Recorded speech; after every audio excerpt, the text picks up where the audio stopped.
Oi, pessoal, tudo bem? Sejam bem-vindos de volta ao De Frente com outra Gabi, e eu sou a Gabi. Não custa lembrar que esse programa está disponível tanto no Spotify quanto no YouTube e que é importante você se inscrever. Por quê? Porque você vem aqui, ouve o episódio, se diverte, gosta, mas vai viver sua vida louca e atribulada e esquece que eu existo.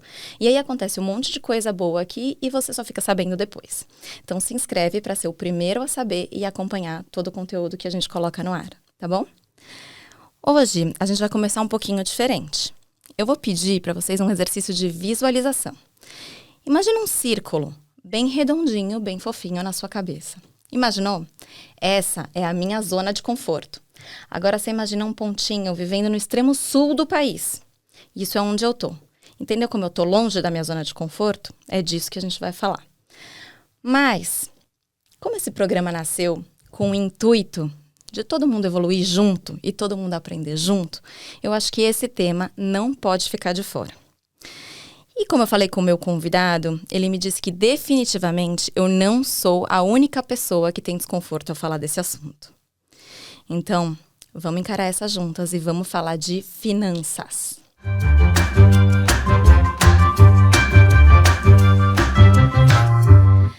Meninas, se assim como eu, você já percebeu que a vida não é uma linha reta, que na verdade imprevistos acontecem, tem promoção, tem demissão, tem casamento, tem separação, tem herança, ou às vezes não. E tem aposentadoria. Enfim, um monte de oportunidades que pedem a nossa reflexão sobre o planejamento financeiro. E é por isso que eu trouxe o melhor no assunto. Hoje eu recebo um convidado especial. O Caco Santos é consultor financeiro com 35 anos de experiência e certificação CFP. É professor de MBA e autor de livros sobre planejamento financeiro. Ele já ajudou mais de 260 famílias a organizarem seus patrimônios, sucessão, investimentos e seguros. É um especialista em transformar números em história de segurança e legado. Quando eu conversei com o Caco pela primeira vez, ele me disse que ele tinha um propósito de desmistificar o universo financeiro para mulheres, para que a gente tivesse mais liberdade para fazer o que a gente quiser. Caco vem ser meu melhor amigo agora. Então vamos em frente. Caco, se eu falar besteira, você me corrige. Pessoal, não me cancela. E vamos quebrar esse cofrinho juntos. Seja muito bem-vindo, Caco, ao De Frente com outra Gabi. Obrigado, Gabi, pelo espaço. Obrigado pelo convite. Um prazer estar aqui com você para falar desse tema que eu simplesmente amo falar. Que bom que você ama. Vem trazer luz pra gente. Caco, vou te falar, desde a primeira vez que eu falei com você, você traz uma paz. Sabe assim, a gente não fica inseguro falando, meu Deus, eu vou falar alguma besteira, ou eu não entendo sobre o assunto, ou eu não vou conseguir entender o que ele vai explicar. Então, que bom, porque são poucas pessoas que têm essa capacidade de pegar um tema tão difícil e desmistificar pra gente. Que bom, Ajuda que bom. a Não gente. é difícil, não é difícil. A gente só precisa ter a coragem, como você está tendo, de encarar e trazer isso para os seus ouvintes, né? Para os seus espectadores, de trazer isso de uma forma leve, de uma forma que seja tranquila, porque quando a gente abre aquele armário e vai encarar o bicho, ele não é tão feio assim. Ah, que ótima notícia. Então vamos trazer esses alívios para todo mundo, porque é muito importante a gente olhar para o nosso planejamento financeiro, né? Me diz uma coisa, você trabalha com isso há mais de 30 anos.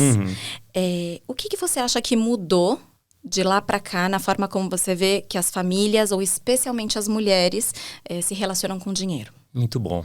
Bom, eu trabalho há 35 anos com finanças, né? Desde os meus... Há 38, na verdade.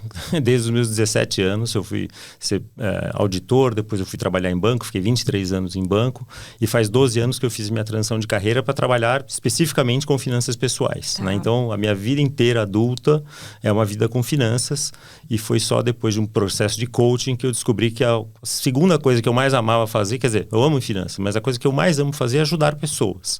Então, juntei essas duas nessa profissão, que é uma profissão maravilhosa, que está crescendo muito no Brasil, e acho que essa é uma das principais diferenças que eu vejo de 12 anos para cá, né, quando eu tirei minha certificação CFP, foi a certificação número 2000 alguma coisa. Hoje somos mais de 11 mil profissionais CFP no Brasil. Hoje temos empresas de planejamento financeiro, uma das quais eu sou sócio, que tem centenas de planejadores financeiros, ainda não certificados, mas a caminho de certificação, né, num caminho de certificação, a gente pode falar disso depois também. Então, acho que mudou muito nesses 12 anos, vamos dizer assim, que é o prazo em que eu estou nessa profissão, mudou muito o acesso. Porque quando eu cheguei, 12 anos atrás, era uma coisa só para hoje gente muito rica, ou gente que tinha alguma coisa, uma necessidade muito especial, etc. E hoje empresas como a Serafim trazem isso de uma forma muito democrática, né? Muito acessível, assim, com o preço de um jantar por mês, você tem um planejador financeiro à sua disposição para te ajudar com todas as necessidades que você precisa de entender de orçamento, de entender de fluxo de caixa, de entender de investimentos, seguros, projeções, de tudo que a gente precisa fazer, e principalmente alguém para estar ao seu lado e fazer com que você faça aquelas coisas que são desconfortáveis mesmo. Você falou que você está fora da sua zona de conforto, a gente tira a gente da zona de conforto toda hora. Ah, que né? ótimo. Todos os clientes, assim, a gente acaba tirando a zona de conforto por uma coisa que é muito importante nesse processo, que é a tomada de consciência. Então, a tomada de consciência da sua situação financeira, que às vezes não é legal, às vezes é boa, mas não é tão boa, às vezes é boa demais e daí a pessoa está vivendo abaixo do que ela podia. Então, tem muito trabalho a ser feito, né? E como eu estava te falando antes da gente entrar no ar aqui, eu fiz 2 viagens para os Estados Unidos para estudar o mercado de lá, que está há 30, 40 anos na nossa frente, e lá tem mercado para todo mundo e as pessoas já têm mais proximidade com o assunto, né? Então a gente vê que está no caminho certo ao trazer a democratização para o brasileiro, para trazer isso disponível para todo mundo. Acho maravilhoso você dizer que todo mundo...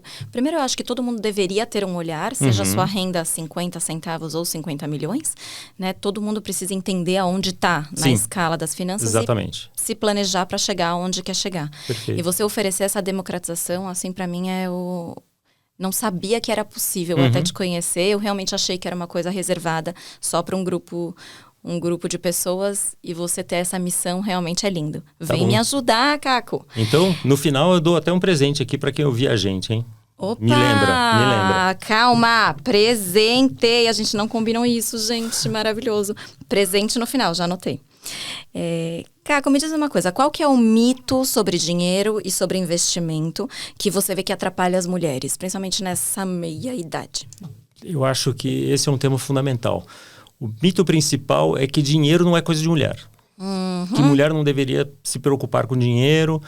E tem, sim, já dei várias palestras sobre isso, palestras para mulheres, etc. E acho que tem esse mito de que mulher não é capaz de lidar com dinheiro. Por algum motivo sociológico, antropológico, biológico, sei lá o que é. Então, assim, eu acho que a gente tem que olhar para homem e mulher diferentes, porque são diferentes, né? Deus fez diferentes, né?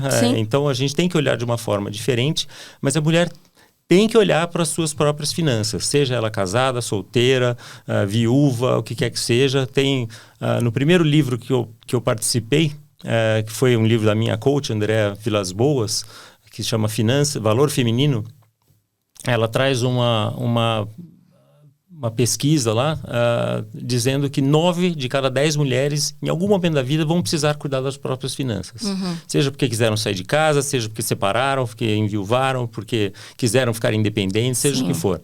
Então, assim, é muito importante que elas tomem consciência e que tomem as rédeas das suas próprias vidas financeiras. Então, é um mito que não dá para fazer. Porque eu conheço mulheres fortíssimas, você entrevistou uma delas aqui, a Candice, né, que pegou as rédeas das suas finanças, entendeu, foi entender produto financeiro, coisa que ela não sabia, como é que é o investimento, como é que é isso, como é que é aquilo, e hoje está empoderada, né, para lidar com as próprias finanças e discutir de igual para igual com quem quer que seja. Perfeito. E eu acredito nisso que você falou. Não acho que o empoderamento é completo ou que a mulher é segura de forma completa se ela não está olhando para essa parte. Porque, no fim das contas, dinheiro é peça fundamental. Ter recursos, na verdade, né? Para você sobreviver, para você viver, para você até conquistar seus sonhos.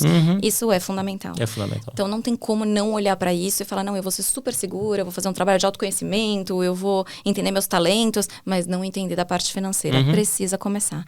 E por onde começa, Caco? Pelo começo. Entendendo, muitas vezes, através de um planejador financeiro, né? Pode ser isso, ou leitura. Hoje tem muitos livros sobre o assunto, né? O Valor Feminino foi o primeiro livro específico para mulheres sobre dinheiro aqui no Brasil. E acho que tem que tem que sujar a mão, não tem muito jeito, né? Tem que enfrentar, tem que falar com o marido, tem que falar com o gerente do banco, tem que falar com o seu assessor de investimentos, tem que falar com pessoas, tem que se reunir entre mulheres, pegar alguém para fazer uma mini palestra ou fazer uma jornada de conhecimento.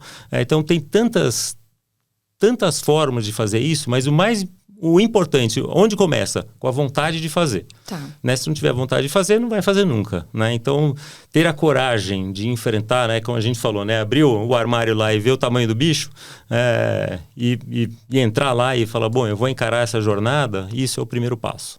Perfeito. Eu vou falar uma coisa meio polêmica aqui, mas eu tenho a sensação de que você me falou, liga para o seu gerente do banco, né, conversa com um assessor de investimentos.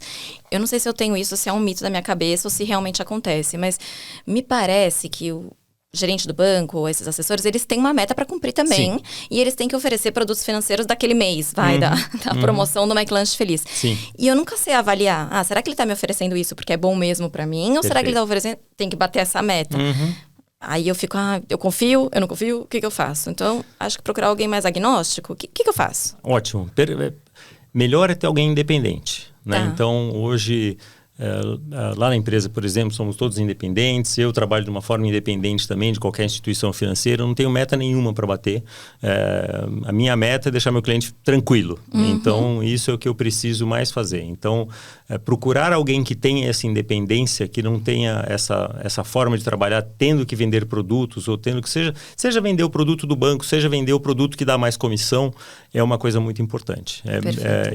E tem profissionais para isso. Tem profissionais que vão te cobrar um FII, vão te cobrar um honorário, né, para que você, obviamente, né, é a profissão que a gente escolheu, então a gente tem, né, vai viver disso, então não dá para fazer de graça. Sim, claro. Mas é bom, porque quando você paga, você pode cobrar. Né? Então, você pagando um planejador financeiro, pagando um consultor de investimentos que só recebe do cliente, não recebe comissão de ninguém, isso é muito importante para que você tenha essa independência no olhar, né? Sim. Ih, Caco, já vejo seu telefone tocando muito aqui, porque todos queremos Caco em nossa vida. Existe uma ferramenta simples, assim, mais acessível para quem fala, aí não sei se eu estou pronta para ligar para o consultor. O que eu já posso começar a fazer? É listar os gastos lá no Excel, escrever, aí tem que anotar cada bala ou cada coisa. Tem um lugar, um aplicativo que eu baixo. O que é o passo 1? Tá, o passo 1 é entrar em contato. Acho que essa é a primeira iniciativa que tem que fazer, é querer sujar a mão, que nem eu falei. Tá. Então, o que é o entrar em contato? É saber quanto você ganha, quanto você gasta. Pode parecer básico, mas muita gente não sabe o que é o básico. Eu, mês passado, fui conversar com um médico, e um médico que cobra, sei lá, uma grana, a consulta dele, etc e tal, e falou, bom, então vamos começar pelo começo. Quanto você ganha? Eu falei, não sei. Quanto você gasta? Ele falou, menos ainda.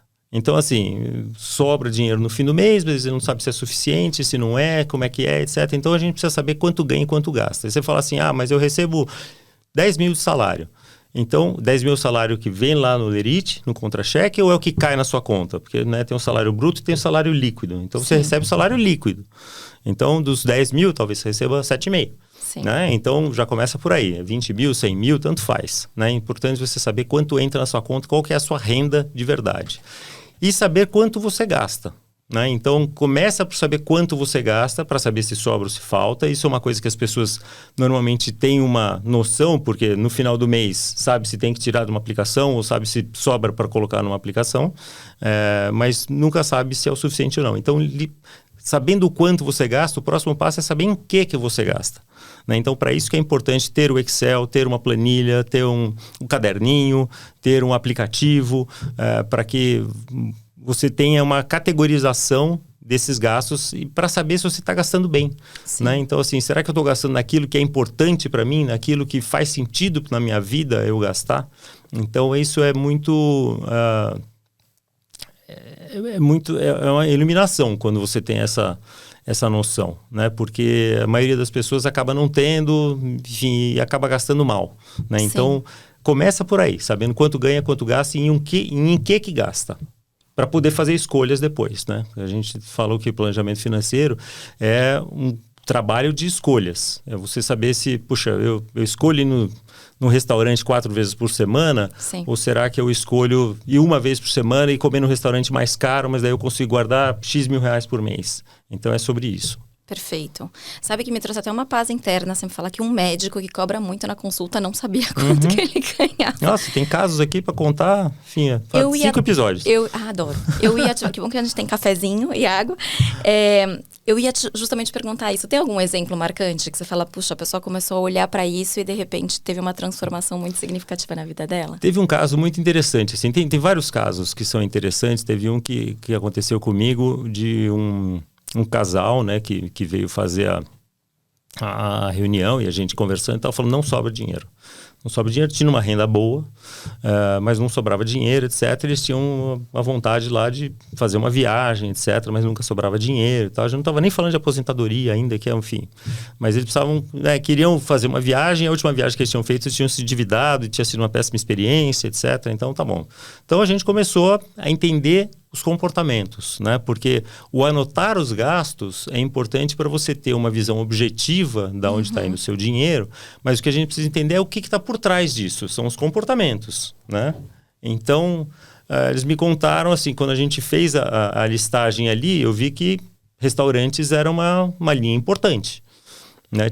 Se destacava ali, saía um pouco da média do que você esperaria e tal, falando, me conta aí, como é que vocês vão em restaurantes? Que tipo de restaurante vocês vão? Etc. Ela falou, não, a gente sai para jantar 4 vezes por semana. Sai para jantar 4 vezes por semana, é um momento nosso, não sei o quê. Isso é importante para é muito importante, etc, etc. Né? Não dá para mudar e tal. Ok, né? Então a gente chegou no final da reunião. Eu falei, olha, vou fazer uma provocação para vocês aqui. Repensem o comportamento de restaurantes, né? O que dá para fazer de diferente que dê tanto prazer quanto isso, mas que vocês consigam diminuir um pouco a frequência. Eu não sei o que vai ser, mas assim, pensem.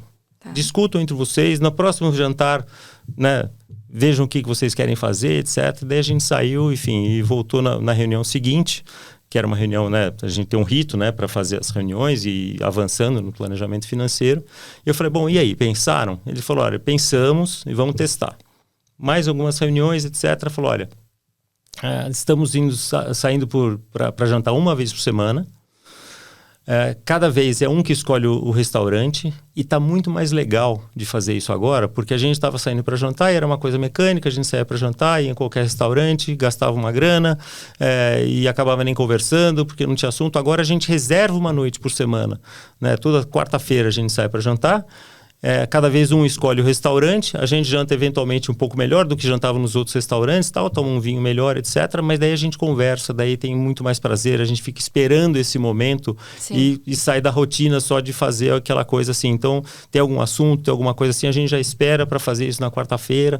E isso fez com que eles se conectassem mais, gastassem menos, conseguissem economizar uma grana. Em 6 meses eles tinham dinheiro para ir viajar. Então, com umas teoricamente simples mudança de comportamento. Então o que a gente fala assim, a mudança que tem que ter é na cabeça primeiro, para depois ir para o bolso, né? E não adianta eu chegar e falar assim, vocês não podem mais ir não sou eu que tenho que decidir, é o cliente que tem que decidir o que é importante para ele. Sim. Né? Então, a gente entendendo isso, por isso que a gente fala sempre da consciência. Eles não tinham consciência que restaurante era uma coisa tão importante assim na linha de despesas deles. Foi a primeira coisa a olhar. Falou, poxa, realmente é bastante. Uhum. Daí, segundo passo, qual é o comportamento que está por trás? Que comportamento que dá para ser diferente? Isso vai trazer um prejuízo? Vai trazer... Que escolhas vocês vão fazer sobre isso? Então, é esse tipo de situação que a gente enfrenta todos os dias no planejamento financeiro e que traz muita tranquilidade e muito empoderamento para as pessoas, porque são elas que escolhem. Perfeito. Comprou planejamento financeiro, ganhou terapia de casal junto. Terapia de casal junto. Olha, tem casos aqui fantásticos para te relatar. A gente tem que conversar muito. Você já recebeu pessoas... Por isso que eu fui fazer mediação, aliás. Oi? Por isso que eu fui fazer curso de mediação, para poder conversar com casais, para poder conversar com irmãos que estão discutindo herança, para poder conversar, ajudar as pessoas a se entenderem. Por isso que eu fui fazer e sou mediador extrajudicial. Que loucura! Porque precisa vir, óbvio, porque você vai falar dos interesses e do relacionamento de pessoas. E dos conflitos, né, que vem daí. Que especialização necessária para alguém que faz finanças. Gente, Caco, sério. Você recebe, Caco, mulheres que, por exemplo, o marido falou, eu não vou. Você quer ir lá, você faz sozinha. Mas Sim. eu não vou abrir meus números. Eu sei que se vire lá. E aí, como é que faz? Porque eu acredito que tenha esses exemplos em que o homem não quer abrir as finanças. Ou não tá afim e fala, não, eu tô bem resolvido. Você vai lá, você faz só você. Tem. E dá pra fazer? Dá pra fazer. E tem o seguinte também. Tem os outros casos ao contrário, viu, Gabi? Porque tem os casos que o marido quer fazer e a mulher fala assim, não, mas eu não vou entrar em contato com isso, porque isso aí é coisa sua, você que cuida das finanças. Também tá errado. Muito errado. Também tá errado. Meninas, porque assim, ajude seu marido, seu companheiro a tomar as decisões também. Sim. Tira o peso, porque é um peso, né? Para os maridos que chegam e falam, cara, é um peso, eu tenho que tomar só essas decisões sozinho. Se eu compro a geladeira ou se a gente vai viajar. Sim. Por que eu tenho que decidir? Vamos decidir juntos. Então, assim, tem que se empoderar, tem que se entender, tem que sentar lá e sair da zona de conforto para poder também entender as coisas todas e tomar as decisões. Perfeito. E é com muita conversa, não tem outra chance de fazer a não ser mostrando como a gente faz, né? Eu estou com um caso que eu estou acompanhando de uma planejadora que está fazendo planejamento de uma amiga de infância minha, que ela falou, meu marido está super resistente, não quer, etc. E daí na segunda, terceira conversa que ele começou a entender que era importante. Ele foi obrigado as duas primeiras vezes. Na terceira ele já foi assim com o coração um pouquinho mais aberto, mais amolecido, né? Mas é um processo. É um processo para ele mostrar, falou, eu não vou tomar decisão por você. Você vai tomar suas decisões. Eu vou te mostrar quais as cartas que você tem e você vai jogar o jogo que você quiser, né? Com as consequências que você vai ter de cada decisão, porque uma coisa que é muito importante, Gabi, no planejamento financeiro, por que eu como planejador financeiro não posso vir com um relatório para você, vamos dizer que eu vou fazer o seu planejamento financeiro. Você me conta tudo da sua vida, etc. Eu faço um relatório maravilhoso, te entrego e falo, olha, siga esta vida que você vai ser feliz. As consequências das suas escolhas não são minhas. Você gastar com o supermercado ou com um restaurante ou com viagem é um prazer ou um problema seu. Sim. Você vai ter o benefício disso. Se você vai trocar de carro ou vai viajar, é você que vai sentir. Então, é você que tem que tomar a decisão. Eu vou te ajudar e vou te apoiar a tomar essa decisão da forma mais consciente possível, da forma mais previsível possível. Uma coisa que é muito difícil as pessoas guardarem dinheiro para aposentadoria, né? Porque tem estudos científicos que mostram que guardar dinheiro para o seu eu do futuro é a mesma coisa que você dar dinheiro para um mendigo. Você está dando dinheiro para uma pessoa que você não conhece. Perfeito. Você não conhece a Gabi de 70 anos. Né? Ela não está ali. Então, você guardar dinheiro para ela é uma coisa psicologicamente muito difícil. Né? E que a nossa biologia não está preparada para isso, porque a nossa biologia ainda é do homem que tinha que caçar para viver o hoje. Né? A gente não é muito preocupado com o futuro, né? Biologicamente. Então, quando a gente faz uma projeção de longo prazo e a gente mostra, olha, se você guardar R$1.000 por mês, dá 12 mil por ano, com juros compostos, em 30 anos você vai ter tanto, você fala, nossa, aí eu entendi. Aí começa a fazer sentido né, fazer as escolhas de sair menos para restaurantes, para guardar dinheiro para aposentadoria, para não sei o quê. As coisas têm que fazer sentido para você sair dessa zona de conforto e enfrentar de fato aquele leão que está vindo ali na tua frente. Perfeito. Engraçado, né? Você vai me falando, e eu de humanas, me parece muito uma analogia como ir no nutricionista. Tinha um programa Sim. que eu assistia, que a pessoa ia no nutricionista e falava assim, não, mas eu não entendo porque eu engordo. Eu não como. Tem alguma coisa errada comigo. E aí eles botavam umas câmeras na casa da pessoa e viam que toda hora ela estava indo na geladeira e estava comendo. Mas aquilo estava tão no automático que ela nem percebia que ela estava fazendo isso. Sim. Depois mostrava o vídeo para ela lá. E aí ela não... é por isso que eu não emagreço. Mesma coisa o dinheiro, né? Você vai gastando um pouquinho aqui, um pouquinho aqui, um pouquinho aqui. Você não percebe. Quando te expõe isso na frente, você agarra aquilo, você fala, temos que... É por aí que tá vazando o dinheiro. E não, todo mundo que tem o privilégio de ver os pais envelhecendo tem que olhar para o seu dinheiro no futuro, né, Sim. gente? Porque tá vendo como eles se planejaram ou não. Até porque a gente vai viver muito mais do que nossos pais. Tem mais essa camada. Então, tem que olhar para o dinheiro, sim. Mas existe, assim, um marco de qual é a reserva financeira que a gente precisa ter para começar a fazer um investimento? Olha, os bancos hoje, as corretoras fazem investimentos a partir de R$100. Então, assim, não tem por que dizer não vou fazer porque eu não tenho dinheiro. Se você tem R$100, faz. As minhas filhas, com a mesadinha delas, elas fazem investimentos, né, e vão guardando dinheiro ali para as coisas que elas querem. E a partir de R$100, guarda um pedaço da mesada, etc. Então, não tem muita desculpa, não. Né? Tá. Esse é um ótimo tema. Você é o da mesada. Eu sou da mesada. A partir de que idade, que mesada? Isso dá um episódio separado, mas... Dá um gostinho. Um gostinho? Eu acho assim, a partir do momento que a criança começa a pedir coisas e começa a pedir, né, dinheiro, ou coisas para os pais, etc., já é hora de começar a falar de dinheiro. A partir de 5, 6 anos de idade, 7 anos de idade, eventualmente começar com semanada, né, para depois, porque a criança não entende o que é um mês, então entende que é a semana porque tem o fim de semana e depois vai para as aulas e tal. Então, começar dando um dinheirinho para comprar uma balinha, para comprar uma figurinha, para comprar algumas coisas, para começar a ter noção de fazer escolhas e ter consequências, né? Então, isso é muito importante ter a mesada para isso, né? Para que acabe o dinheiro, para que não possa mais comprar uma coisa porque eu não tenho dinheiro, só que daí tem que ser firme, né? Não adianta dar a mesada e depois, mas acabou meu dinheiro, tá aqui por mais, porque a vida não é assim, né? Sim. Eu acho que essa é uma ótima introdução para esse tema que eu queria conversar com você, que é a sua experiência com famílias prósperas, né? Essas famílias que tinham os hábitos mais saudáveis, vamos dizer, né? Que garantia essa prosperidade da família. Quais eram esses hábitos que você fala, isso a família precisa ter? Já entendi do que você me trouxe, diálogo, óbvio, o primeiro fundamental, e a intencionalidade de olhar para o seu dinheiro como quem quer olhar para o dinheiro, né? E não evitar esse desconforto. Mas tem mais algum hábito que você fala, famílias prósperas têm esse hábito? Acho que as famílias prósperas têm um hábito de olhar para o dinheiro com muito respeito. Tá. Né? Então, porque... e ter uma vida de muito equilíbrio, o que é a coisa mais difícil, né? Porque o mais fácil é você viver, enfim, loucamente e não se importar com o dia de amanhã. E o outro lado, que já peguei clientes assim também, que só se preocupavam com amanhã e não viviam hoje, que a gente falou ainda há pouco. Então, o equilíbrio disso, você saber viver hoje para ter para se preparar para o amanhã é a coisa mais importante. Ter o respeito ao dinheiro. Então, assim, não ter desaforo, não sair para jantar 4 vezes por semana sem pensar na consequência daquilo, para não ter como assim, trocar de carro sem pensar se você realmente precisa trocar de carro. Então, é muito do que a gente fala com crianças também, né? Do quero ou do preciso. A gente precisa olhar para dentro também e saber, eu quero trocar de carro ou eu preciso trocar de carro?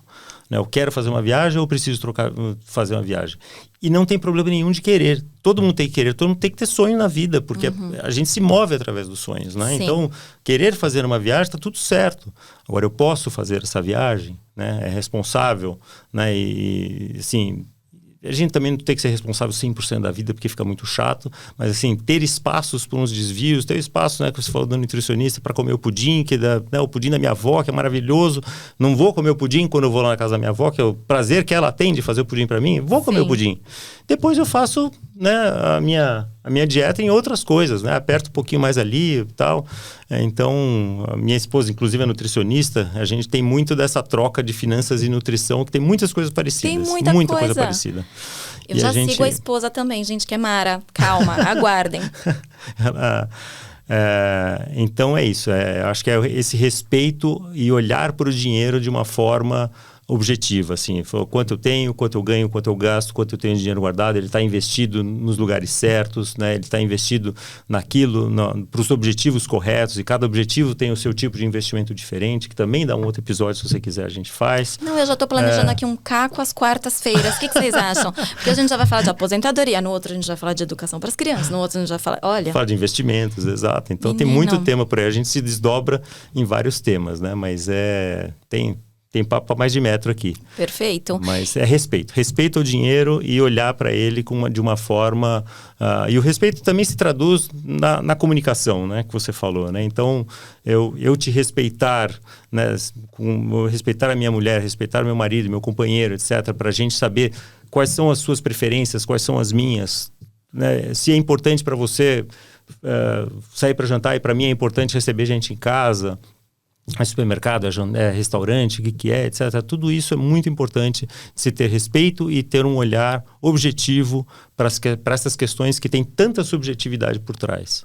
E ver se seu interesse pessoal cabe dentro da construção dessa família, né? Exato. Porque eu fico pensando, tem a família aqui, não sei, o cara nossa, amo carros, amo colecionar carros antigos, tá? Mas cabe no orçamento dessa família você gostar disso? Ou grande parte vai ser drenado, ou ela gosta muito, não sei. Perfeito. Estereótipos aqui, bolsas, né?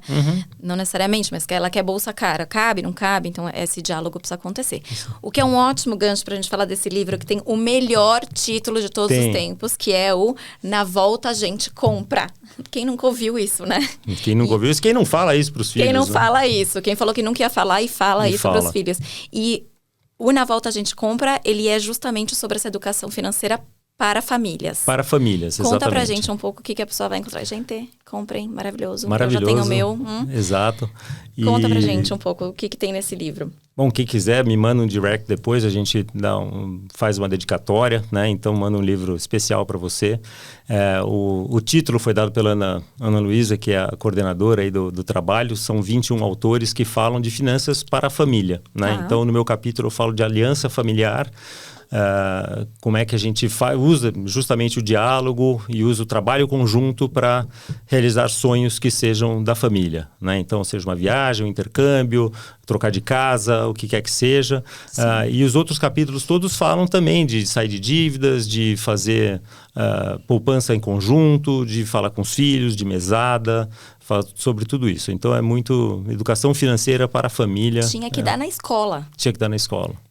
Felizmente, agora, a educação financeira é uma coisa que tá bastante mais difundida, já está na base curricular, né? Então, tenho fé que isso vai acontecer. Tem iniciativas fantásticas por aí. No meu podcast, a gente entrevistou o Luiz Salvatore, que está fazendo um trabalho maravilhoso em escolas públicas, que, por incrível que pareça, tem muita escola pública fazendo um trabalho de educação financeira muito melhor que escola particular. Não me surpreende. Então, posso falar, tem necessário. Coisas maravilhosas acontecendo por aí, realmente está indo para a escola, que bom. Ótimo. Gente, leiam e lá em casa todo mundo vai ler, realmente. Não só eu, porque é um papo de todo mundo. É um papo de todo mundo. E quanto antes as crianças entenderem. E eu vou falar agora os heróis dos meus... Parênteses aqui, né? Mas os heróis dos meus filhos, é engraçado, os nossos heróis da minha época eram os desenhos, os super-heróis, as princesas. Mas os heróis dos meus filhos são adolescentes, meninos, que gravam vídeos. E nesses vídeos, os milhões e a facilidade dos dinheiros e quem consegue gastar R$1 milhão primeiro. Então, o assunto dinheiro tá dessa forma meio mágica e abundante na vida dos meus filhos, muito diferente do que foi na minha. E eu acho que é muito necessário, mais necessário do que na minha época ainda, agora nessa época deles, a gente colocar o dinheiro como algo, como você falou, respeito. Isso não é a realidade, isso não existe, isso é um entretenimento. Isso é 1 em 1 bilhão de pessoas que vão ter essa coisa assim, sabe lá como ele está ganhando dinheiro, como é que está gastando. Sim, tem que entender que o dinheiro... o que é o dinheiro? Acho que essa é uma pergunta que todo mundo tem que se fazer. O que é o dinheiro para mim? Né? Para mim, Caco, dinheiro é energia. É a troca que eu faço do meu tempo, do meu conhecimento, dos meus estudos, da minha preparação, para que sirvam para alguém que vai me pagar com o seu esforço por aquele tempo que eu estou dedicando para ela. Então, quando sento um cliente na minha frente, eu estou dedicando ali toda a minha energia, todo o meu conhecimento, todo o meu propósito de vida ali para dar alguma coisa que ela precisa. Perfeito. Que é um planejamento financeiro, que é uma gestão de patrimônio, né? Então, e ela vai me pagar através do seu dinheiro que ela ganha vendendo sapato, tendo posto de gasolina, enfim, fazendo o que quer que ela seja, sendo arquiteto, médico, empresário, o que quer que seja. Então, o dinheiro é uma energia que troca, né? Isso é para mim, né? Mas as pessoas têm que pensar o que é o dinheiro para mim, né? Porque É interessante, tem muita literatura sobre isso. O dinheiro tem conotação negativa para muita gente, né? Quem teve pais endividados, quem teve histórias muito difíceis, muitas vezes o dinheiro tem uma conotação assim, dinheiro é coisa de gente que abusa dos outros, né? De empresário que é sacana e tudo mais. Então a gente precisa ressignificar. Muitas vezes no planejamento financeiro a gente vem com essas crenças que a gente precisa primeiro ressignificar, que dinheiro é uma coisa boa, né? Porque tem muita crença ali que limitante que faz a pessoa ser endividada porque ela acha que dinheiro é uma coisa de gente que não presta. Curiosa essa definição que você trouxe.